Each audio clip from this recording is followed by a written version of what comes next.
Gowan Bank, Olton, Warwickshire. Nature Notes for 1906 by Edith B. Holden.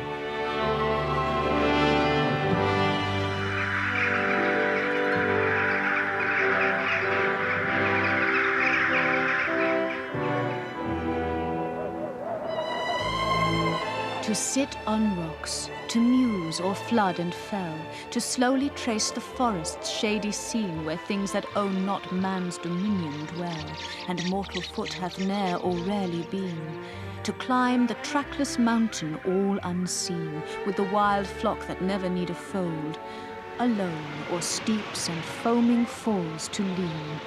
This is not solitude, 'tis but to hold converse with nature's charms and view her stores unrolled.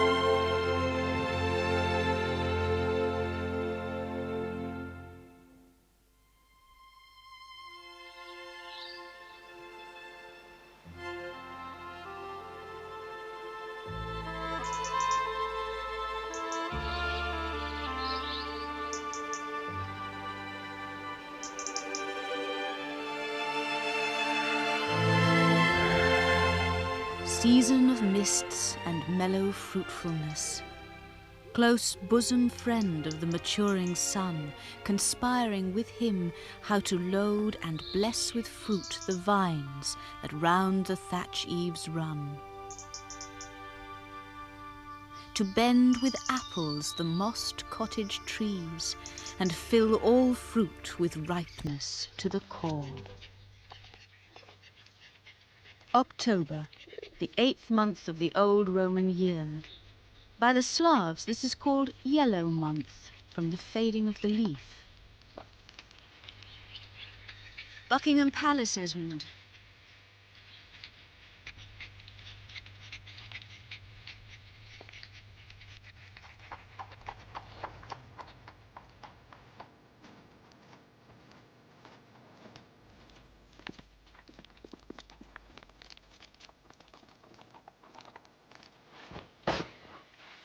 Here's your notebook back home, Edith.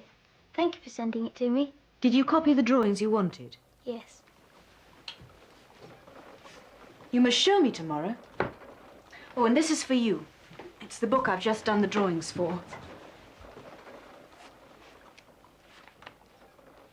Thank you, Auntie. Now you must get to sleep as quickly as you can.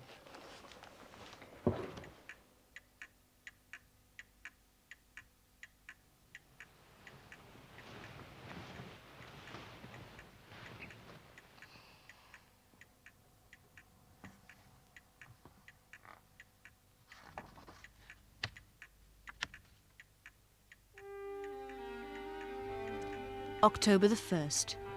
Warm, bright day.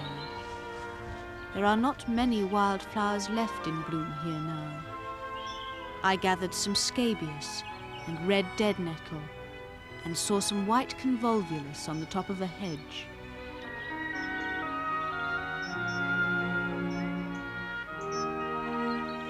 Blackberries are plentiful, and there is a rich harvest of berries of all kinds.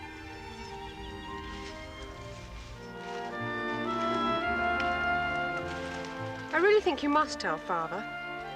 I know. Any other course would be dishonest. But I'm frightened. I never heard such nonsense. He won't approve. I don't suppose he will. He worries and worries about everything these days, even good news. It's not just that. It's more sort of superstition. I'm afraid if I talk about it, it won't happen. Dear me. Come along and we shall never have enough. Goodness, how slow I am. Esmond, don't eat them all.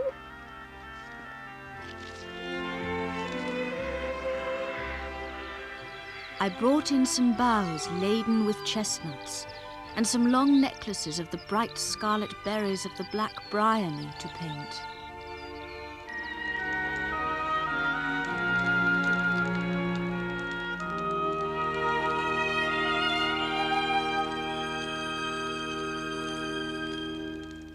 My dear Edith, of course I understand. A woman should marry. But, my dear, you have seen how badly a marriage can go wrong. And there is Esmond to be looked after until Kenneth returns. I shall be here to help, Father. What will happen then, I don't know. I wasn't talking about marriage yet. Ernest simply wants me to exchange a promise. An engagement, then? No. No, nothing so formal. He is too aware of his own difficult situation. But if he cannot afford an engagement ring, what are you expecting to live on? It isn't as if I could provide for you in the way that I would wish. He knows that. Well, then, and in times like these, how can a young apprentice, such as you say he is, possibly provide for a wife?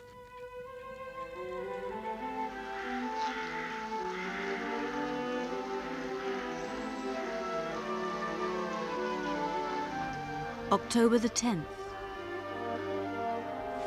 Walking through the fields today to Elden Park, I saw numbers of the little blue blossoms of the field speedwell. These, and mayweed, pink campion, and a few belated blackberry blossoms were the only wildflowers I saw.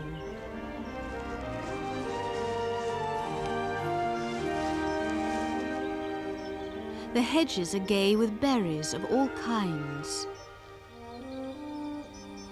Hips and haws, elderberries, bittersweet, bryony, Guelder rose, and blackberries. And the birds were busy, feasting among them. The wild service trees in Elden Park are a gorgeous colour now, the upper part of the foliage crimson and scarlet, and the lower deep orange. A few of the other trees are beginning to turn colour, but green is the predominating tone of the foliage as yet. I brought home some acorns and some of the fruit of the wild service tree to paint.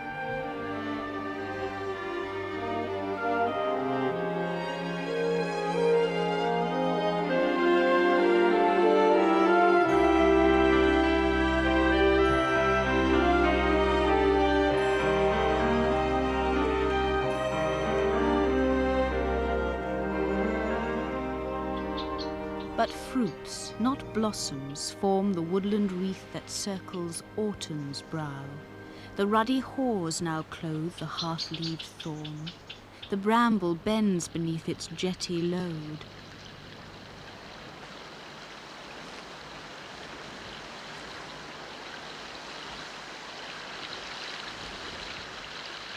The hazel hangs with auburn branches dipping in the stream that sweeps along and threatens to o'erflow the leaf-strewn banks. Oft statue-like I gaze in vacancy of thought upon that stream, and chase with dreaming eye the eddying foam, or rowan's clustered branch, or harvest sheaf borne rapidly down the dizzying flood.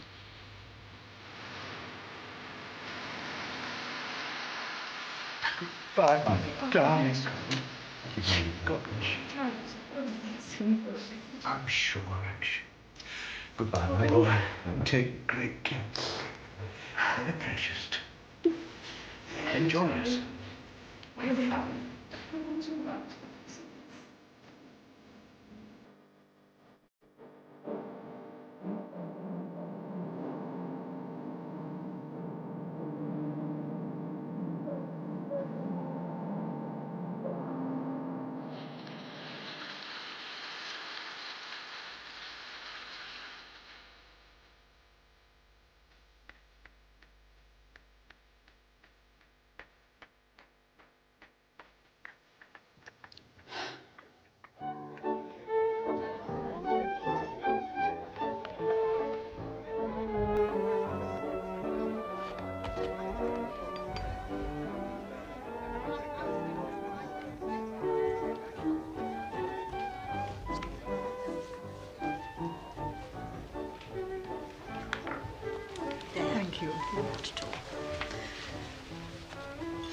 Edith, what are you working on next? I shall be illustrating some of Effie's poems for children.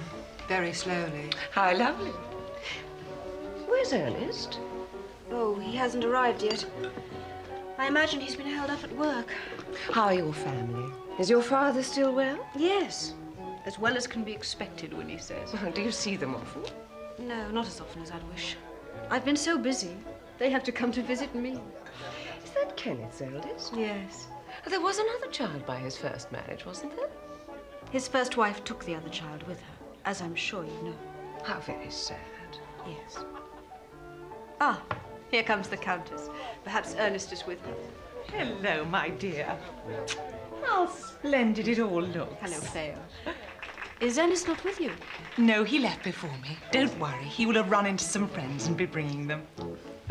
I say, Ernest, old fellow, he's a delightfully quaint. If I knew any children, I'd buy heaps. What did I tell you? I've brought some friends to liven things up. How considerate of you, Ernest. Hello, Melissa. Been cheering Edith up, have you? Well, excuse me. I'll see about the drinks. I never seem to have you to myself anymore, Ernest. I know that's selfish of me. It's good to have friends. Somehow when you're with them, I feel a complete stranger to you. But how's that possible? Tonight was your night.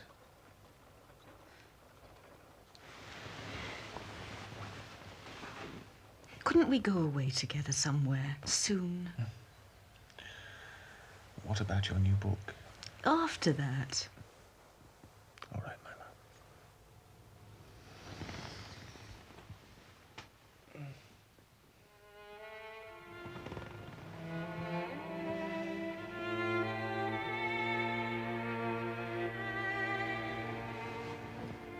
Mother, tell me what to do. Have you deserted me because I left Father?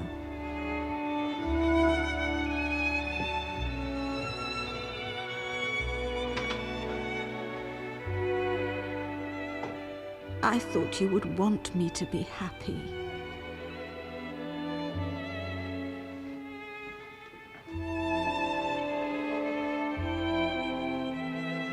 Why am I childless?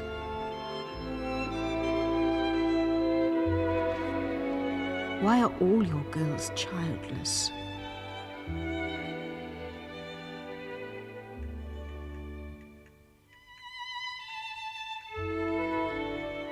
I'm sure if I lived in the quiet of the country, you could hear me.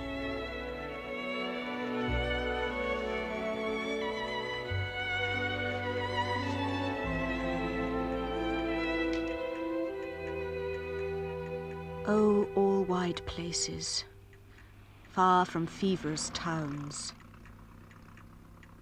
great shining seas,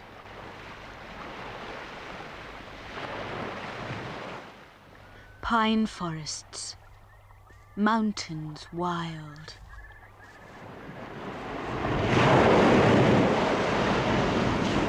rock-bosomed shores,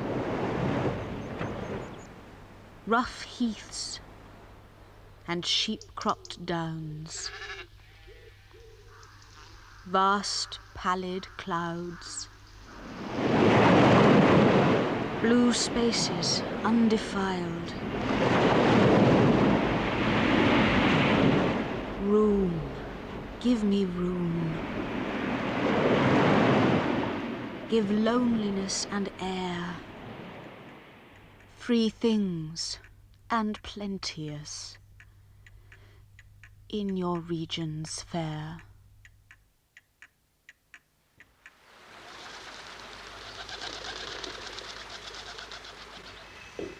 And then we got the stern on the hook. Pull the whole thing right up here where we need it. And then over.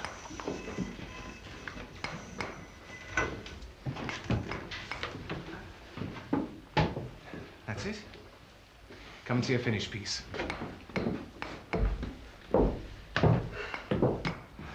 Here we are, working on a children's book, trying to imagine the sort of stories they would enjoy. designing it specifically for their tiny hands. None of the women in this room have children. None of the Holden sisters have children. It's like a curse. Nonsense. We all have to work too hard to have time for children. We are fellow artists. And no one knows better than I what it is to gain recognition as a woman artist. You must take on more work than you can cope with. More than your strength can bear, as I do. And you will come through. See this, Giles. You must study. You must study, Edith. We all need the inspiration of the great.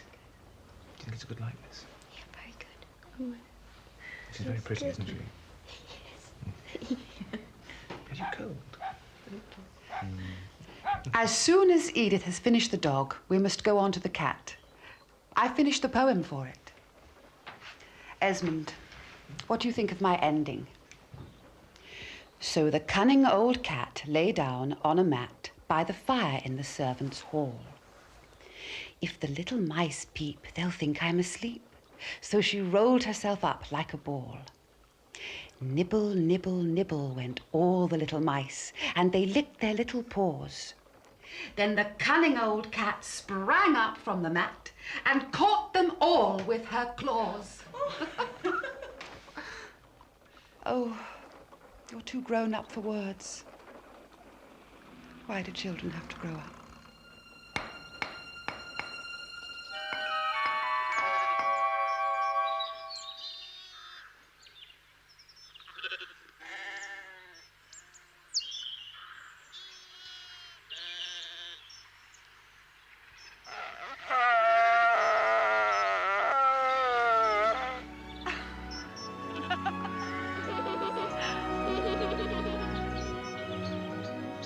October the 14th. Walked to Catherine de Barnes to get some dogwood berries, which I knew were plentiful in the hedges about there. The hips made a great display all along the route, especially on a wild piece of common land we crossed. I noticed great numbers of finches here, feeding on the berries.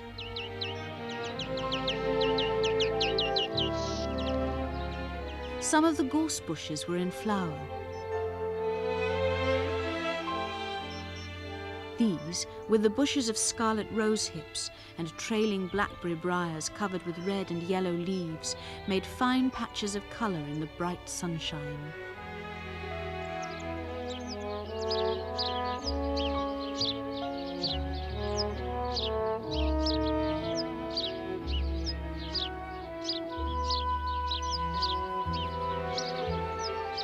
The cottage gardens are very gay just now, with chrysanthemums, dahlias, and Michaelmas daisies. And the cottage walls are covered with great splashes of crimson, where the Virginia creeper has turned colour.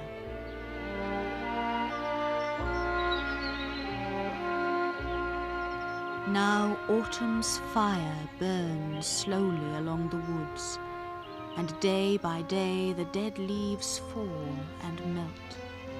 And night by night the monitory blast wails in the keyhole, telling how it passed o'er empty fields, or upland solitudes, or grim, wide wave.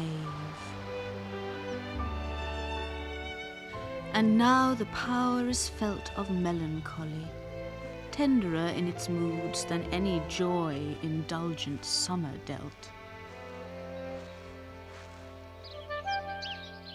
October the 21st. The tomtits are returning in great numbers to their old haunts in the garden, which they have deserted during the summer. They flutter about the wall and windows of the house, I believe with a secret hope of finding a coconut waiting for them.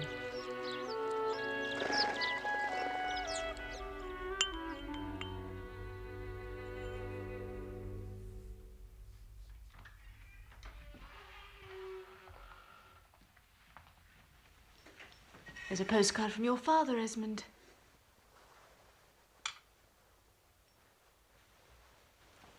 He's getting much better.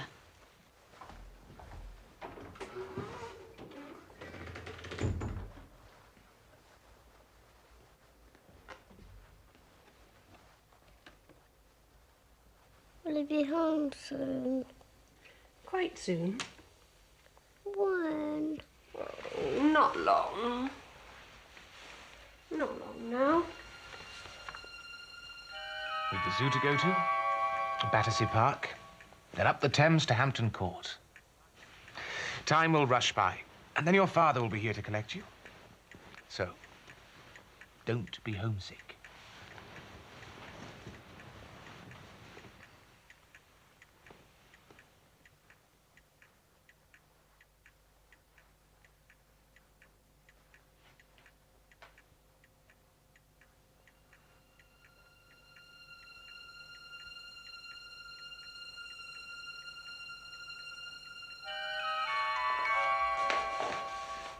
Oh, how can Father bear it?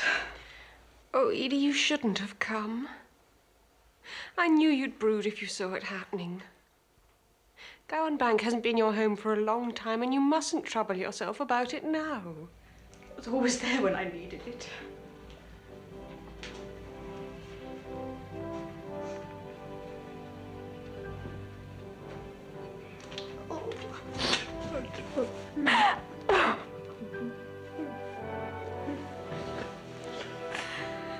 I feel as though I'm being torn up by the roots.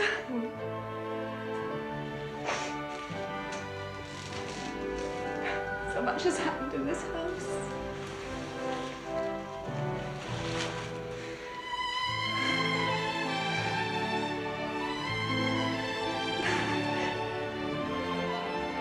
Give to me the life I love. Let the lave go by me. Give the jolly heaven above, and the byway nigh me. Bed in the bush, with stars to see, bread I dip in the river. There's the life for a man like me. There's the life forever. Or let autumn fall on me, where afield I linger, silencing the bird on tree, biting the blue finger. White as meal the frosty field, warm the fireside haven. Not to autumn will I yield, not to winter even.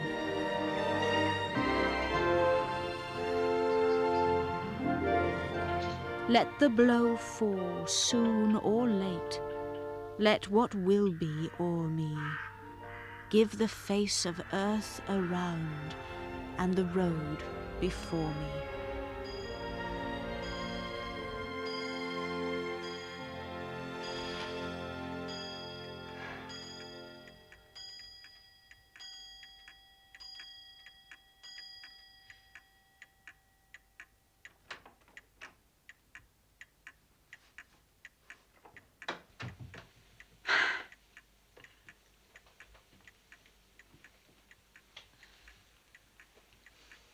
I thought I'd better let you sleep.